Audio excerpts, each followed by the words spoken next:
Hey guys, welcome back to glow with Kate tips. இன்றைக்கி நம்ம dandruff எப்படி reduce பண்ணலான்னு பார்க்கலாம். எனக்கு 6 to 7 இயர்ஸாக டேண்ட்ரஃப் இருந்துச்சு. ஸோ இப்போ நான் டாக்டரை கன்சல்ட் பண்ணிவிட்டு இப்போ ரெடியூஸ் பண்ணிக்கிட்டேன். ஃபர்ஸ்ட் நீங்கள் டைப்ஸ் என்னென்னு கண்டுபிடிங்க. இதுமாதிரி சால்ட் மாதிரி இருக்கா இல்லை மீன் செதில் மாதிரி இருக்கா அப்படின்ட்டு.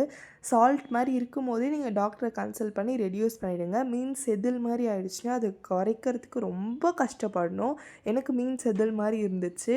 நான் 6 இயர்ஸாக அந்த இதுவோடு இருந்தேன். ரொம்ப கஷ்டமாக இருந்துச்சு எனக்கு. இப்போ நான் ரெடியூஸ் பண்ணிட்டேன். ஸோ இது வந்து லுலிகோனசல் அப்படின்ற ஒரு ஷாம்பு யூஸ் பண்ணியிருந்தேன் நான். ஸோ இது வந்து 100 ml வாங்கினேன் என்னுடைய ஹேருக்கு. எனக்கு அது பத்துருச்சு. ஒரு 3 months வந்துச்சு இந்த பாட்டில். இது வந்து பிங்க் கலரில் இருக்கும். நம்ம வாட்டரில் மிக்ஸ் பண்ணிட்டு ஹேரில் ஷாம்பு மாதிரி யூஸ் பண்ணிக்கணும். ஆனால் 5 minutes ஊற வைக்கணும். நெக்ஸ்ட்டு நம்ம இந்த மாதிரி டேண்ட்ரஃப் ப்ராப்ளம் இருக்கும்போது ஆயில் அப்ளை பண்ணக்கூடாதுன்னு சொன்னாங்க டாக்டர். அதனால் இந்த சீரமும் சஜஸ்ட் பண்ணாங்க. இது வந்து மின் ஸ்கேல்ப் 2%. இது அரௌண்ட் ஒரு 500 வரும். இது நம்ம மெடிக்கல் ஷாப்பில் வாங்குற மாதிரி இருக்கும். ஸோ இது 500 வரும். இதை வாங்கி நீங்கள் யூஸ் பண்ணலாம். இது வந்து நம்ம பிளட் ப்ரெஷரை வந்து இன்க்ரீஸ் பண்ணும். அது மட்டும் இல்லாமல் ஆக்சிஜன், நியூட்ரிஷன் எல்லாமே நம்ம ஹேருக்கு வந்து இது அனுப்பும்.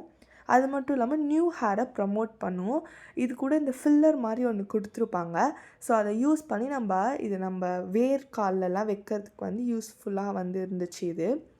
ஸோ இதை நம்ம லைட்டாக கொஞ்சமாக எடுத்துகிட்டு நம்ம ஹேரில் அப்ளை பண்ணி நல்லா மசாஜ் பண்ணுங்கள். அப்போ தான் அது நல்லா ஊறும். நல்லா ஸ்கேல்பில் மசாஜ் பண்ணிவிட்டு நீங்கள் விட்டுடலாம். நீங்கள் ஆயில் அப்ளைவே பண்ணாதீங்க. டேண்ட்ரஃப் ப்ராப்ளம் இருக்கும் போது ஆயில் அப்ளை பண்ணிங்கன்னா அது வந்து ஒரு தீனி மாதிரி இந்த டேண்ட்ரஃப்க்கு அதுக்கு இன்னும் தான் இன்க்ரீஸ் ஆகும். ஷாம்பு யூஸ் பண்ண முடியாதவங்களுக்கு இந்த சொல்யூஷன் நீங்கள் யூஸ் பண்ணலாம். அது ஒரு மாஸ்க் மாதிரி இருக்கும்.